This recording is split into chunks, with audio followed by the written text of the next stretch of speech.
A popular tip in screenwriting is to write a simple story and have complex characters. So whomever is writing the story of humanity, I hope you know that you took creating a complex character a little too far when you wrote the INTJ. This video will go over why the INTJ is the most misunderstood type in all of the 16 personality in the Myers-Briggs community, and why no one cares about it. This is a more personal conversation, so there's going to be a lot less edits and a lot less humor than my previous videos because I don't want my message to be overshadowed by humor. But I also know myself well enough that while I'm creating this video, I'm probably going to throw some jokes here and there, or I might add some jokes later when I'm editing. I just want to make sure that everyone's aware that when I add a joke, it's not that I'm making fun of you, it's that I'm laughing at my own pain. Before I begin this video, I do want to acknowledge all the INTJs that have been watching my videos, whether you commented on my video or sent me an email saying you finally felt like you're being heard. I want you to know that you're not alone. One of the main reasons why I decided to focus on Myers-Briggs when it comes down to YouTube is because I want to build an inclusive community for all INTJs. And for the rest of you watching my videos that are other Myers-Briggs type, this video isn't to downplay the struggles that you face, but instead to speak to the INTJ community so that they don't feel like they're alone and that they understand why they feel the way that they do when it comes down to being misunderstood. I'll be the first to admit that it sucks being an INTJ. To watch content created by a person that might live across the world from you to finally feel like your voice is being heard. It sucks.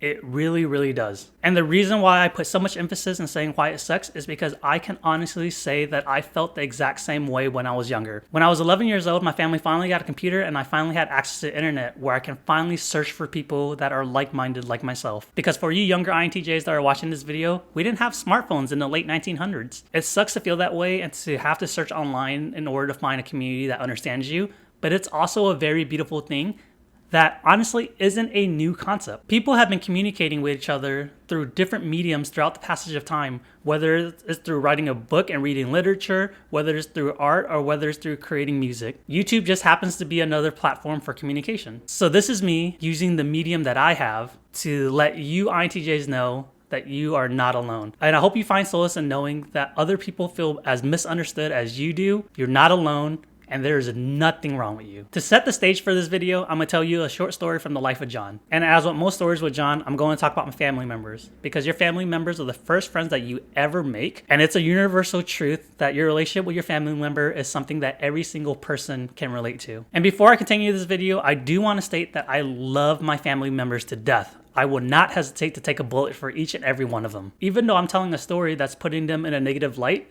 this is only one instance throughout my lifetime of having them around. They're great people, and I had to learn that we just don't operate the same way. A few years ago, I remember talking to my siblings about work. At that time, I worked a white-collar, salary tech position, and they worked blue-collar, hourly industry position. So our levels of responsibilities and our day-to-day tasks are never going to overlap. As an INTJ, one of the things that I care so much about is that every single person that I care about is self-sufficient and can take care of themselves. I will do everything in my power to make sure that anyone I care about can live the life however they choose to, as long as they're happy and living the best way that they think they can. But I learned that that's not how I come across. My learnings come from a few encounters with my siblings. My siblings used to complain to me about work, and I would ask them questions to fully understand what they're going through. And instead of them going into details so that I fully understand, they would brush it off and say, you're never going to understand because it's low level compared to yours. Whenever my siblings said that they wanted more pay, I would ask them if there's room for growth in the company or if they can pivot to a different position. And their answers will always be, John, I don't think about stuff like that because I'm not as smart as you. And whenever they talked about them getting a raise, I would be happy. And before I would say anything, they would turn to me and say, John, I know it's not the same amount of raise that you normally get, but I'm happy with it. They think I'm judging them, even though I'm just as happy that they got a raise. During those same encounters, they would complain that I'm too secretive or that they don't know enough about me because I refuse to open up around them. And the reason why that they fail to understand is that the first few times that I opened up to them, they blatantly said that I was bragging. I remember this one instance where I was working 60+ hour weeks. I was stressed like none other. I was so stressed to the point where I decided to move across the country hoping that things would get better. That's how stressed I was. And as an INTJ, I won't show it.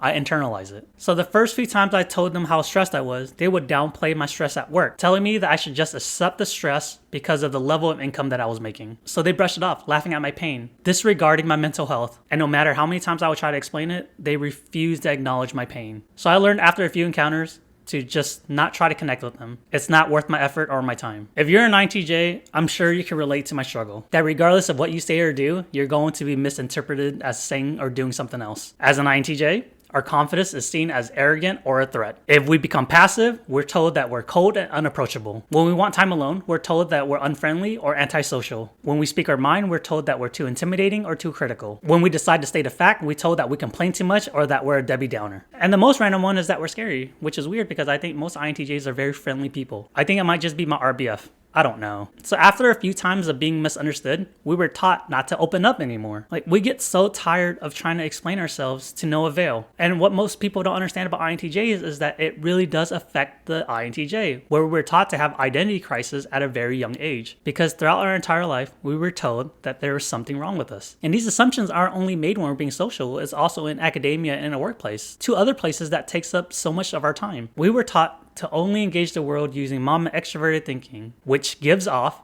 the antisocial workaholic vibe, the robot. INTJs, I get it. It's just easier to engage the world that way. So now that I established that regardless of what an INTJ does, we're going to be misunderstood.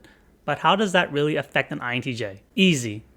We accept our loneliness, create all these barriers to make it difficult to understand the INTJ, and half-ass our approach when it comes down to socializing. We're INTJs. We create internal blueprints from our experience with the world. Whether it's our firsthand experience or learning from other people's mistakes, we have an approach to most things in life. And one of the blueprint that all INTJs are aware of is that if we speak our mind, we're going to be misunderstood. This usually leads to INTJ learning how to speak very succinct, very specific, so that there's no room for misinterpretation, so that people understand exactly what the INTJ is going to say. However, that's still not always the case. People are still going to misinterpret whatever we're saying. And how it affects the rest of our life is that anytime we receive any type of pushback, we automatically disqualify that person from being a potential life partner, regardless of whether it's platonic or romantic. It could be something simple as saying something dumb, misinterpreting something we're saying, or just laughing at the wrong moment. The INTJ defaults to this person is going to be a waste of our time. And people have told me that I'm afraid of being emotionally vulnerable,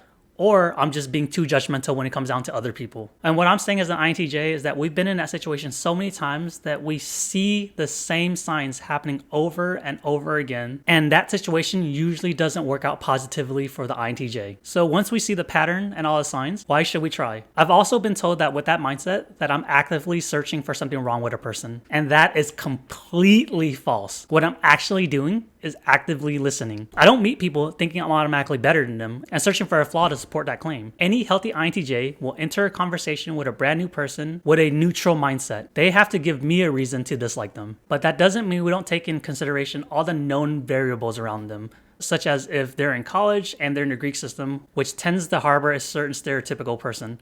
But that doesn't mean I'm going to treat them any different when I meet them. We're still going to actively listen, actively observe, and actively learn. And I've already beat this to death in this video because it always comes down to the same thing. Even though it's different people that we engage with, we notice patterns and trends, and we know it's not going to work out. I was searching for the most modern day example that most people understand of what an INTJ goes through when we're being misunderstood. And I arrived to something that I feel like some of you aren't going to like, but you're going to understand why I chose this person. I think the most misunderstood INTJ that most people around the world knows is Batman. And I'm talking about the Justice League animated Batman, not the Ben Affleck or the Robert Pattinson Batman, because those two Batmans aren't INTJs. I'm talking about the animated series, and I'm talking about the Christopher Nolan Batman, because Christopher Nolan is an INTJ himself. People don't notice how much the Justice League shits on Batman in front of his face. They claim he's egotistic, unhinged, heartless, and a heretic. And when they say that in front of him, he takes it like a champ, not because it doesn't affect him, but because for some reason, anti-introverted feeling, his third stack, told him that these people are people that he cares about. And regardless of what they say or what they do, he's always going to be there for them. Even though they talk shit about him, he's going to allow them to have a platform to safely voice how they feel about him. Regardless of whether he believes it or not, it's still how they feel, and he cares about them enough to allow them to speak. Batman pays for the spaceship headquarters. He also pays for everything that they need in order to defeat whatever villain is out there. And the only thing that he asks for in return is for each of them to do the best that they can and live their best life. I can't think of a better example of a misunderstood INTJ character that constantly put themselves out there only to be shit on by everyone that they care about. Even the quirks that we share with other introverted types in the Myers-Briggs community tends to be overshadowed by a different type. And I'm talking about our fellow IN types. The INFJ, the INTP, and the INFP. INFJs ask questions to get to the root cause. They're seen as therapists. INTJ asks questions to get to the root cause. We're too critical or too aggressive. INTP goes into a lot of details about a certain topic. They're lovable nerds. INTJ goes into details about a certain topic. We're overanalyzing or condescending. INFP shows emotions. People think they're adorable. INTJ decides to show emotions. We're edgy or fake. It really feels like there's no winning when it comes down to an INTJ, that no matter what we do, we're always going to be misunderstood. But if you watch any of my previous videos, I refuse to end any of my videos in a negative light. We're INTJs. We're one of the best and most intelligent people out there. So I'm going to end this video in a positive light. And I promise you in this section, the statistics that I'm going to throw out are 1,000% factual. Maybe even 1,000,000%. For every 100 people that you meet at a social gathering that thinks you're odd because you'd rather be in the back of the room than engage with everyone else, you're going to meet that one INFP that's going to stand there in the back with you because they understand. For every 1,000 people that you meet that thinks you're overcomplicating data, you're going to meet that one INTP that understands that that data is necessary when it comes down to fixing that problem or finding a solution. And for every 1,000,000 people that you meet that thinks you're asking questions so that you can put them in a box and judge them, you're going to meet that one INFJ that understands that you're just trying to better understand that person and nothing more. Life gets easier when you accept that you're going to be misunderstood no matter what you do. And that doesn't necessarily mean that there's something wrong with you. Life also gets easier when you understand that you're a website away from meeting people who are like-minded and understand the struggles that you face. We're only a website away. So chin up, INTJ kings and queens. Understand that you're never alone, no matter how much you feel like it. Keep your head up and hold it high, because the most misunderstood people are usually the people that makes the biggest difference in the world. And that, ladies and gentlemen, is the end of this video. Don't forget to like, comment, and subscribe to this channel if you like this video, because I put out a lot of content. Oddly enough, when I started writing this video, the premise of it was that the INTJ is the loneliest type out there. But the more I wrote, the more anti-introverted feeling told me, what you're describing, John, isn't loneliness, it's being misunderstood. And I thought that was funny because I knew something was off when I wrote the term loneliness, because that's not what I was feeling. I guess you could say that being misunderstood leads to loneliness, but I don't think loneliness means that you're misunderstood. But that's a conversation I don't want to get to in this video. Lastly, talk about being understood. This character is from the show One Punch Man, and my niece actually watched the show before I even told her about it. And when she watched it, she was like, oh my god, this is Uncle John's humor. So she asked me about the show, I told her I loved it, and then she got me this shirt. So not everyone will misunderstand you. There are going to be people that do actually understand you. It just takes time, and you just have to put yourself out there to actually meet them. I lucked out, and my niece was handed to me. Anyways, thanks again everyone for watching this video. I really do appreciate it. Bye.